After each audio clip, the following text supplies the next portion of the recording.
It's early morning in the town of Bacono, and the small shops and stalls in the local market are open for business.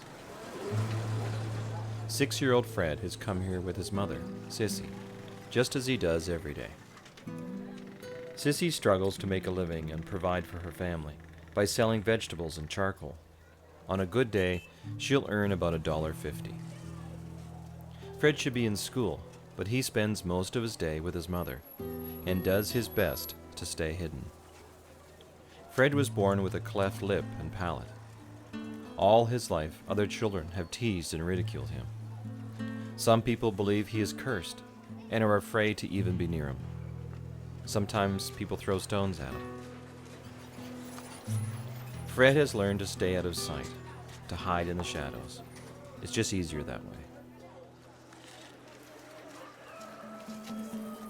At home, Fred stays inside most of the time.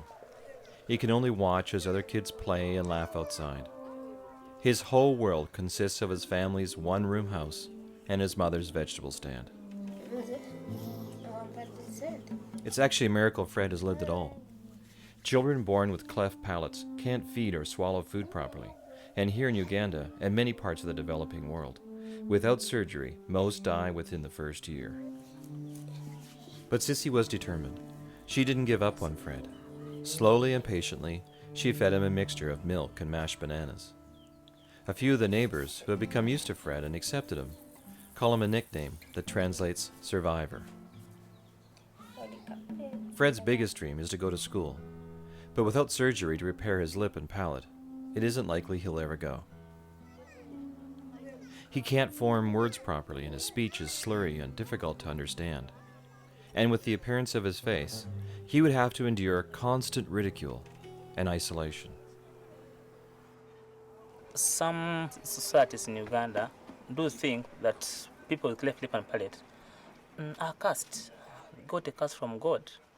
For instance, in northern Uganda, they are called Ojok, meaning they should not be in society. They are bad. So those kind of names are associated with bad things, bad spirits, bad omen.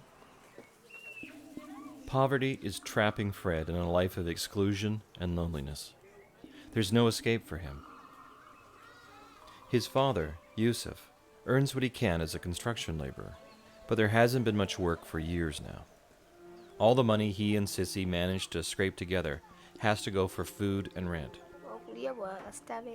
They know that surgery could repair Fred's face and change his life, but they can't even afford transportation to a hospital, let alone any medical bills.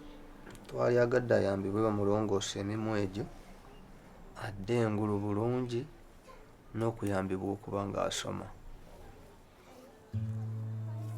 Unless something changes, Fred will live out his life in the shadows. He'll be separate, different, and not included. He'll never go to school. The only world he'll know is what he can see from the doorway of his house.